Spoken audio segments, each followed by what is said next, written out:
Hello అండి, అందరికీ నమస్తే. నేను దిలీప్ కుమార్. ఈ మధ్యకాలంలో నేను పర్సనల్గా మీ అందరి ముందుకి రావటం చాలా తగ్గింది. దీనికి వ్యక్తిగతంగా నాకున్న పర్సనల్ వర్క్ కమిట్మెంట్స్ వల్ల మీతో ఇంటరాక్షన్ అనేది పర్సనల్గా చేయటం చాలా వరకు తగ్గింది. సో దీన్ని కొంచెం దయచేసి అర్థం చేసుకోవాలి. అలాగే ఈ మధ్యకాలంలో కన్స్ట్రక్షన్ ఆఫ్ ఇండిపెండెంట్ హౌస్తో పాటు లేయింగ్ ఆఫ్ రోడ్స్, అలాగే ఫామ్ ల్యాండ్కి సర్వే చేయించుకోవడం ఎలా, బౌండరీస్ ఎలా ఫిక్స్ చేసుకోవాలి, ఆ సర్వేయింగ్ ప్రాసెస్లో ఎలాంటి ఇబ్బందులు ఉంటాయి, సర్వే నెంబర్లలో మనకుండే భూమిని ఎలా ఐడెంటిఫై చేసుకోవాలి, ఇలాంటి విషయాలు కూడా చాలా పాయింట్స్ ఈ మధ్యకాలంలో అబ్జర్వ్ చేయడం జరిగింది. ఇదంతా ప్రతి ఒక్కరికి ఏదో ఒక సందర్భంలో ఈ యొక్క సిచ్యువేషన్ అనేది ఉంటుంది. సో దీనికి రిలేటెడ్ ఇన్ఫర్మేషన్ కూడా అందరికీ ఉపయోగపడుతుంది. అలాగే laying of roads in different kind of soils, అంటే డిఫరెంట్ ప్లేసెస్. ఒక్కొక్క ప్లేస్లో ఒక్కొక్క టైప్ ఆఫ్ సాయిల్ ఉంటుంది మనకు తెలుసు.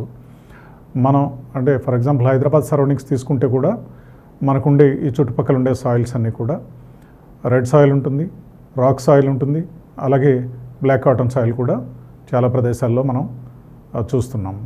సో ఇలాంటి ప్లేసెస్లో మనం ఏ విధంగా ఏ వర్క్ని నిర్వహించుకోవాలి అనే విషయాల గురించి, అలాగే రోడ్స్ వేసేటప్పుడు కూడా ఎలాంటి జాగ్రత్తలు తీసుకోవాలనే విషయాల గురించి కూడా మనం తెలుసుకుందాం. దానిలో భాగంగానే నేను కొన్ని ప్రాక్టికల్ కండిషన్స్లో మనము చేసినటువంటి సర్వే తాలూకు ఇన్ఫర్మేషన్, అలాగే ఆ బౌండరీస్ ఫిక్స్ చేసేటప్పుడు మేము ఏదైతే ప్రాబ్లమ్స్ ఫేస్ అవటం జరిగిందో, అంటే ఎలాంటి పరిస్థితులు ఎదుర్కొన్నామో అలాంటి సిచ్యువేషన్స్ని కూడా మీ అందరికీ కొద్దిగా వివరించాను. ఇంకా వాటికి సంబంధించిన డీటెయిల్స్ కూడా పర్టికులర్గా నేను ప్రతి ఒక్క టాపిక్తోనూ అది కవర్ చేస్తాను. అలాగే మన మెయిన్ బిల్డింగ్ టాపిక్, మనం ప్రస్తుతం ఇండిపెండెంట్ హౌస్ కన్స్ట్రక్షన్కి రిలేటెడ్గా గ్రిల్స్ అనేటువంటి ఐటమ్, అలాగే ఫ్యాబ్రికేషన్ వర్క్స్ అనేటువంటి ఐటమ్ గురించి మనం ఎంతో వివరంగా తెలుసుకుంటున్నాం. వాటిలో ఆల్రెడీ కాంపౌండ్ వాల్కి సంబంధించినటువంటి మెయిన్ గేట్ ఎలా ప్రొవైడ్ చేసుకోవాలి, ఆ మెయిన్ గేట్తో పాటుగా కాంపౌండ్ వాల్ సేఫ్టీ కోసం మనం ఎలాంటి గ్రిల్స్ విత్ ఎలాంటి ఫెన్సింగ్ తోటి యూటిలైజ్ చేసుకుంటే బాగుంటుంది అనేటువంటి విషయాలు, వాటికి సంబంధించినటువంటి కాస్ట్ డీటెయిల్స్ కూడా కొంచెం బ్రీఫ్గా తెలుసుకున్నాము. అలాగే ఆ యొక్క ఫ్యాబ్రికేషన్ వర్క్స్ ఏదైతే మన యొక్క ఇంటి నిర్మాణంలో మనం వినియోగిస్తామో ఆ ఫ్యాబ్రికేషన్ వర్క్స్ ఫర్దర్గా మనం ఇంకెక్కడెక్కడ వినియోగిస్తాము అనే విషయాలు కూడా మనం ఇంకా డీటెయిల్డ్గా కొంచెం తెలుసుకుందాం. వాటిలో ఫ్యాబ్రికేషన్ వర్క్ ప్రధానంగా మనం విండో గ్రిల్స్, ఇంట్లోకి వచ్చేసరికి మనం విండోస్ ప్రొవైడ్ చేసుకుంటాము. విండో గ్రిల్స్కి మనము కంపల్సరీగా ఫ్యాబ్రికేటెడ్ ఐటమ్ని వినియోగిస్తాం. దీనిలో MS flat with square bars, MS flat with round bars, MS bars, అలాగే MS pipes, box sections, square pipes కానీ రెక్టాంగులర్ పైప్స్ కానీ మనం ఆ యొక్క ఓపెనింగ్ సైజ్ మీద డిపెండ్ అయ్యి ఎటువంటి బాక్స్ సెక్షన్ మనం తీసుకుంటే దానికి రిలవెంట్గా ప్రాపర్గా సరిపోతుంది అనేటువంటి విషయాన్ని కూడా మనం అబ్జర్వ్ చేసుకుని దానికి తగిన విధంగా ఆ యొక్క గ్రిల్ని మనం ప్రొవైడ్ చేసుకుంటాం. అలా గ్రిల్ ప్రొవిజన్ చేసుకునేటప్పుడు ఇంతకుముందు ఆల్రెడీ మనం చెప్పుకున్నాము, వుడెన్ విండోస్ కనుక మనం ఆల్రెడీ ప్రొవైడ్ చేసుకుని ఉంటే వుడెన్ విండోస్లో ఫ్రేమ్లోనే మనము ఒక ఆఫ్ సెట్ అనేది ఆ ఫ్రేమ్ తయారు చేసేటప్పుడే డోర్ షట్టర్స్ ఫిక్స్ చేయడానికి పనికొచ్చే విధంగా ఒక ఆఫ్ సెట్ తీస్తాము. అలాగే విండో గ్రిల్ ఫిక్స్ చేసుకోవడానికి కూడా సూటబుల్గా ఉండే విధంగా ఒక యొక్క ఆఫ్ సెట్ని అందులో మనం ప్రొవైడ్ చేసుకుని ఆల్రెడీ డోర్ ఫ్రేమ్ తయారు చేసుకుని తెచ్చుకునేటప్పుడే ఆ యొక్క అరేంజ్మెంట్ అనేది జరుగుతుంది.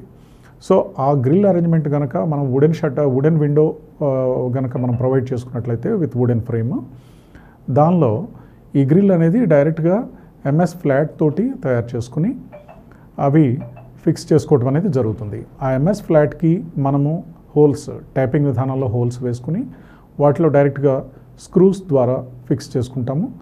ఆ స్క్రూ ఫిక్సింగ్ వల్ల మనకి చాలా కంఫర్టబుల్గా ఆ వర్క్ అనేది చాలా ఈజీగా అయిపోతుంది. ఆ మెజర్మెంట్స్ అనేవి కూడా మనం జాగ్రత్తగా తీసుకుని చేసుకుంటే కనుక చాలా వెరీ ఈజీగా ఆ వర్క్ని మనం నిర్వహించుకునే అవకాశం ఉంటుంది. ఎట్ ద సేమ్ టైం దానికి మనం తగినంత సేఫ్టీని కూడా ప్రాపర్గా ఎన్ష్యూర్ చేసుకోగలుగుతాం. అలాగే ఆ గ్రిల్స్లో కూడా మనం జనరల్గా ఎంఎస్ స్టీల్, అంటే మైల్డ్ స్టీల్ ఐటమ్స్ని మనం వినియోగిస్తాము. దానిలో స్క్వేర్ బార్స్ ఉండొచ్చు, అలాగే సర్క్యులర్ రౌండ్ బార్స్ ఉండొచ్చు, అలాగే ఎంఎస్ ఫ్లాట్ కానీ ఎంఎస్ యాంగిల్ కానీ వినియోగిస్తాము. అలాగే ఎంఎస్ బాక్స్ సెక్షన్ కూడా వాడతాము. సో బాక్స్ సెక్షన్ అనేది ఏంటంటే యాక్చువల్గా మన యొక్క విండో ఫ్రేమ్లో ఫిట్ కాదు. అంటే ఏదైతే మనము వుడెన్ విండో ఫ్రేమ్ తీసుకుంటామో ఆ వుడెన్ విండో ఫ్రేమ్కి మనం కనుక గ్రిల్ ఫిక్స్ చేసుకోవాలి అనుకునేటట్లయితే కనుక ఆల్ అరౌండ్ ది ఫ్రేమ్ మనం ఒక ఫ్లాట్ పట్టీతోటి ఫ్రేమ్ తయారు చేసుకుని ఆ ఫ్లాట్ పట్టీ లోపల మనకి సూటబుల్ డిజైన్ అనేది మనము స్క్వేర్ బార్స్ కానీ లేకుంటే రౌండ్ బార్స్తో కానీ మనం ఒక డిజైన్ ప్రొవైడ్ చేసుకుని దానికి తగిన విధంగా అరేంజ్మెంట్ చేసుకోవచ్చు. సో ఈ గ్రిల్స్ అనేవి ప్రొవైడ్ చేసుకునేటప్పుడు యూజువల్గా మనం ఆ విషయంలో మనం ప్రికాషనరీగానే ఉంటాము. విండో షట్టర్ ఆపరేట్ చేసుకుంటాకంటే క్లోజింగ్ అండ్ ఓపెనింగ్ అనేటువంటి ప్రక్రియ మనం చేసుకోవడానికి వీలుగా ఆ ప్లేస్లో ఎక్కడైతే హ్యాండిల్ అనేది ఉంటుందో ఆ ప్లేస్లో మనము సఫిషియంట్ స్పేస్ అనేది ప్రొవైడ్ చేయవలసి ఉంటుంది. ఆ enough space for hand moment అనేది మనం అబ్జర్వేషన్ చేసుకుని దాని తగిన విధంగా అది ప్రొవైడ్ చేసుకోవటం వల్ల యూటిలిటీ పాయింట్ ఆఫ్ వ్యూలో డిస్కంఫర్ట్ లేకుండా ఉంటుంది. అలాగే విండోని మనం టాప్లోను బాటంలోను కూడా window shutter glass door shutter కనుక మనం ప్రొవైడ్ చేసుకుంటాం కనుక దానికి ఒక టవర్ బోల్ట్ అనేది ప్రొవైడ్ చేసుకుంటాం బాటమ్ అండ్ టాప్లో. ఆ టవర్ బోల్ట్ ప్రొవైడ్ చేసుకునేటప్పుడు కూడా ఆ టవర్ బోల్ట్ని ఆపరేట్ చేసుకోవడానికి కన్వీనియంట్గా ఉండేటువంటి స్పేస్ని మనం కింద ఎన్ష్యూర్ చేసుకోవాల్సి ఉంటుంది. ఈ విషయం గుర్తుపెట్టుకుని మనం చేసుకుంటే బాగుంటుంది. అలాగే విండో గ్రిల్స్ ఎంఎస్ గ్రిల్స్ ఉంటాయి. అలాగే కోల్డ్ రోల్డ్ స్టీల్ అనేటువంటి ఐటమ్ కూడా మనం వినియోగిస్తాము. ఇదేంటంటే రస్ట్ అనేటువంటిది రాకోకుండా అలాగే ఫినిషింగ్ కూడా surface of the steel finishing అనేది కూడా చాలా స్మూత్గా ఉంటుంది. మనం ఏదైనా పెయింటింగ్ వర్క్ అనేది నిర్వహించుకున్నప్పుడు కూడా చాలా బ్రైట్గా నీట్గా కనిపించే అవకాశం ఉంటుంది. అలాగే గ్రైండింగ్ వర్క్ అది కూడా ప్రాపర్గా నిర్వహించుకున్నట్లయితే జాయింట్స్ అవి కనపడుకోకుండా చాలా నీట్గా ఉండేటట్టుగా చేసుకుని మనం ఆ వర్క్ని కనుక ఎగ్జిక్యూట్ చేసుకున్నట్లయితే మనకు చాలా కంఫర్టబుల్గా ఉంటుంది. అలాగే చూస్తానికి కూడా లుక్ వైజ్గా కూడా బాగుంటుంది. అలాగే మనం యూపీవీసీ విండోస్ మనం ప్రొవైడ్ చేసుకుంటాం. అంటే నవేడేస్ మనము maximum most of the places we are going with UPVC windows. UPVC windows అనేవి మనము వర్క్ కనుక చేసుకున్నట్లయితే ఆ విండో ఫ్రేమ్స్ అనేవి సెపరేట్గా ఫిక్స్ చేసుకుంటాము. అలాగే దానిలో ఈ గ్రిల్ అనేది బిల్ట్ ఇన్ రాదు. ఆ బిల్ట్ ఇన్ వచ్చినా కూడా మనకు నచ్చిన డిజైన్ మనం ప్రొవైడ్ చేసుకోవడానికి ఉండదు.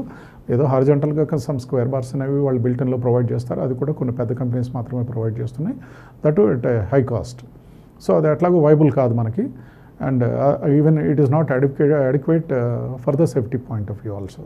ఇది మనం ఒక సెపరేట్ ఫ్రేమ్ తయారు చేసుకుని మనం ఎంఎస్ బాక్స్ సెక్షన్ తోటి అంటే మినిమం సైజులో 3/4 inch by 3/4 inch MS box తీసుకోవచ్చు, లేదా 3/4 by 1 inch MS box section తీసుకుని ఇన్ బిట్వీన్ కావాలంటే మనము హారిజాంటల్గా స్క్వేర్ బార్స్ అవి యూటిలైజ్ చేసుకుంటూ దానికి సంబంధించినటువంటి ఆ ఫ్రేమ్ని అవుటర్ ఫ్రేమ్ని మనం డైరెక్ట్గా వాల్కి ఫిక్స్ చేసుకునే విధానంగా ప్రొవైడ్ చేసుకోవడం వల్ల బాగుంటుంది. సో ఆ విధంగా మనం ప్రొవైడ్ చేసుకోవచ్చు. దానికి సంబంధించినటువంటి ఆ స్ట్రెంగ్త్ అది కూడా సఫిషియెంట్గా ఉంటుంది. అలాగే ఈ గ్రిల్ ఫిక్స్ చేసేటప్పుడు విండోకి అలాగే ఆ గ్రిల్కి మధ్యలో కూడా కొంచెం స్పేస్, ఒక రీజనబుల్ స్పేస్ అరౌండ్ ఒక 2 ఇంచెస్ స్పేస్ కనుక మనం ప్రొవైడ్ చేసుకున్నట్లయితే ఈ స్క్రూస్ అవి డ్రిల్ చేసేటప్పుడు ఆ డ్రిల్లింగ్ మెషిన్ ఆపరేట్ చేసుకోవడానికి వాటికి కన్వీనియంట్గా ఉండే విధంగా ఉంటుంది. అలాగే ఫ్యూచర్లో మనం ఏదైనా డస్ట్ అది అక్యుములేట్ అయినప్పుడు కూడా డస్టింగ్ అది చేసుకునే ప్రాసెస్లో కూడా మనకు కొంచెం కన్వీనియంట్గా కంఫర్టబుల్గా మనం అది ఆ క్లీనింగ్ ప్రాసెస్ అనేది కూడా నిర్వహించుకునే విధంగా ఉంటుంది. ఇదంతా చూసుకోవాలి. తర్వాత మనం పెయింటింగ్ అది చేసుకునేటప్పుడు కూడా తగినంత జాగ్రత్త తీసుకుని ఈ యొక్క ఎంఎస్ గ్రిల్స్కి మనం పెయింటింగ్ వర్క్ అనేది ప్రాపర్గా నిర్వహించుకోవాల్సిన అవసరం ఉంటుంది. ఎందుకంటే వీలైనంత వరకు ఏదైతే విండో గ్రిల్స్ మనం ప్రొవైడ్ చేస్తామో వీటన్నిటిని కూడా ప్రీ పెయింటింగ్ అనే విధానంలో మనం కనుక ముందే పెయింట్ చేసుకుని ఆ తర్వాతనే వాటిని ఫిక్సింగ్ ఇన్ ది పొజిషన్ అనే పద్ధతి చేసుకునేటట్లయితే ఆ విధంగా మనకు కంఫర్టబుల్గా ఉంటుంది. అదర్వైజ్ లేటర్ డేట్లో మనకేమవుతుందంటే ఈ యొక్క గ్రిల్స్ అనేవి మనం ఆల్రెడీ ఫిక్స్ చేసేసి ఆ ఫిక్స్ చేసిన తర్వాత కనుక మనం పెయింటింగ్ వేయాలి అనే పద్ధతి కనుక ఆలోచించుకున్నట్లయితే అది మనకు తర్వాత చాలా ఇబ్బందికరంగా అనిపిస్తుంది. ఆ పెయింట్ వేసేటప్పుడు ఆ పెయింట్ డ్రాప్స్ అన్ని కింద పడుతూ ఉంటాయి. వాటన్నింటిని క్లీన్ చేసుకోవడం కూడా ప్రాబ్లమే అవుతుంది. అలాగే విండోస్ అవి ఏదైతే మనం ఫిక్స్ చేసామో వాటిపైన కూడా పెయింట్ పడినట్లయితే కనుక అదంతా క్లీన్ చేసుకోవడం అనే ప్రాసెస్ కూడా ఇబ్బందికరంగా ఉంటుంది. అలాగే దీనికి సంబంధించిన కాస్టింగ్ కూడా మనకి అప్రాక్సిమేట్లీ అరౌండ్ పర్ కేజీ మనం తీసుకున్నట్లయితే 110 రూపీస్ నుంచి 140 రూపీస్ వరకు కూడా పర్ కేజీకి వర్కౌట్ అయ్యే అవకాశం ఉంటుంది. కొంతమంది స్క్వేర్ ఫీట్ బేసిస్లో కూడా ఈ యొక్క వర్క్ని ఛార్జ్ చేసే అవకాశం ఉంటుంది. అది మీరు ఒకసారి వర్క్ నిర్వహించుకునేటప్పుడు ప్రధానంగా మనకి ఎంత మెటీరియల్ రిక్వైర్మెంట్ ఉంది, ఆ మెటీరియల్ కాస్ట్ ఎంత అవుతుంది, అలాగే లేబర్ ఛార్జెస్ ఎంత ఛార్జ్ చేస్తున్నారు, వాటి ఫిక్సింగ్ ఛార్జెస్ ఎంత, ఇవన్నీ ట్రాన్స్పోర్టేషన్ ఇవన్నీ యాడ్ చేసుకుని దానికి తగిన విధంగా ఆ రేట్ మీరు ఫైనలైజ్ చేసుకోవడం ద్వారా ఒక రీజనబుల్ ప్రైజింగ్లో మనం ఆ వర్క్ని కనుక ఎగ్జిక్యూట్ చేసుకున్నట్లయితే అటు safety point of view and ఇటు ఎకనామికల్ పాయింట్ ఆఫ్ వ్యూలో కూడా మనకి బోత్ సైడ్స్ మనము will be able to be satisfied. So మరిన్ని వివరాలు ఈ గ్రిల్ వర్క్కి సంబంధించి మరో వీడియోలో మనం తెలుసుకునే ప్రయత్నం చేద్దాం. ఈ వీడియో కనుక మీకు నచ్చినట్లయితే please like, share and subscribe. Thanks for watching.